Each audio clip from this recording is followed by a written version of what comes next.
ರಾಕ್ಷಸನಿಗೆ ಕಲ್ಲು ಮುದ್ದೆ ತಿನಿಸಿದ ಕುಂಟನ ತಂಗಿಯ ಕತೆ ಕೇಳೋಣ ಬನ್ನಿ. ಹಿಂದಿನ ಭಾಗದಲ್ಲಿ ತಂಗಿಯನ್ನು ಹುಡುಕಲು ಊಟಬುತ್ತಿ ಕಟ್ಟಿಸಿಕೊಂಡು 6 ಅಣ್ಣಂದಿರು ಹೊರಟಿದ್ದರು.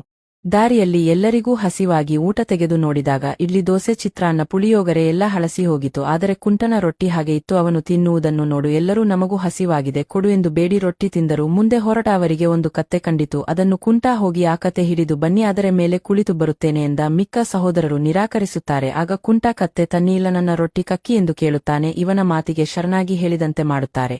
ಹಾಗೆ ದಾರಿಯಲ್ಲಿ ಒಂದು ತೆಂಗಿನ ಮರ, ವ್ಯವಸಾಯದ ಹಲಬೆ ಕೂಡ ಹೊತ್ತಿಕೊಂಡು ಬರುವಂತೆ ಮಾಡುತ್ತಾನೆ. ಕೊನೆಯಲ್ಲಿ ಇರುವೆಗಳಿರುವ ಗೂಡು ನೋಡಿ, ಇರುವೆ ಹಿಡಿದು ಬನ್ನಿ, ಇಲ್ಲ ರೊಟ್ಟಿ ಕಕ್ಕಿ ಎಂದು ಇರುವೆಯನ್ನು ಹಿರಿಸಿಕೊಂಡು ಅವರೊಂದಿಗೆ ಬರುತ್ತಿರುವಾಗ ಗುಡ್ಡದ ಕೊನೆಯಲ್ಲಿ ಒಂದು ದೊಡ್ಡ ಗುಹೆ ಒಳಗೆ ಹೋದರೆ ಅಲ್ಲಿ ಅಳುತ್ತಾ ತಮ್ಮ ತಂಗಿ ಕುಳಿತಿರುತ್ತಾಳೆ.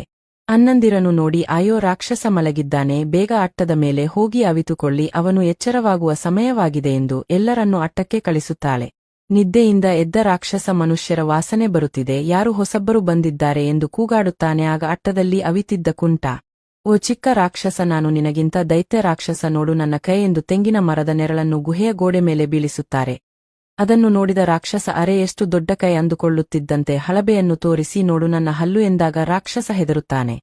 ಎಷ್ಟು ಭಯಂಕರ ಕೋರೆ ಹಲ್ಲುಗಳು ಎಂದು. ಕೊನೆಗೆ ಕುಂಟ, ನನ್ನ ಗರ್ಜನೆ ಕೇಳು ಎಂದು ಇರುವೆನನ್ನು ಕತ್ತೆ ಬಾಲಕ್ಕೆ ಕಚ್ಚಿಸಿದ ಕೂಡಲೇ ಕತ್ತೆ ಜೋರಾಗಿ ಕೂಗಾಡಲು ಶುರು ಮಾಡಿದಾಗ ರಾಕ್ಷಸ, ಅಯ್ಯೋ ಇದು ನನ್ನನ್ನೇ ತಿನ್ನುವಷ್ಟು ದೊಡ್ಡ ರಾಕ್ಷಸ ಎಂದು ಗುಹೆಯನ್ನು ಬಿಟ್ಟು ಹೊಡಿ ಹೋಗುತ್ತಾನೆ. ಹಿಂತಿರುಗಿದ ಎಲ್ಲಾ ಸಹೋದರರು ಕುಂಟನ ಬುದ್ಧಿವಂತಿಕೆ ಹೊಗಳಿ ಖುಷಿಯಿಂದ ಒಟ್ಟಾಗಿ ಜೀವಿಸುತ್ತಾರೆ.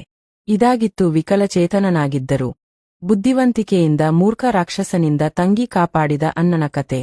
ಇಷ್ಟ ಆದಲ್ಲಿ ಫಾಲೋ, ಲೈಕ್, ಶೇರ್ ಮಾಡಿ. ಮತ್ತೊಂದು ರೋಚಕ ಕತೆ ತರ್ತೀವಿ. ಅಲ್ಲಿವರೆಗೂ ಬಾಯಿ.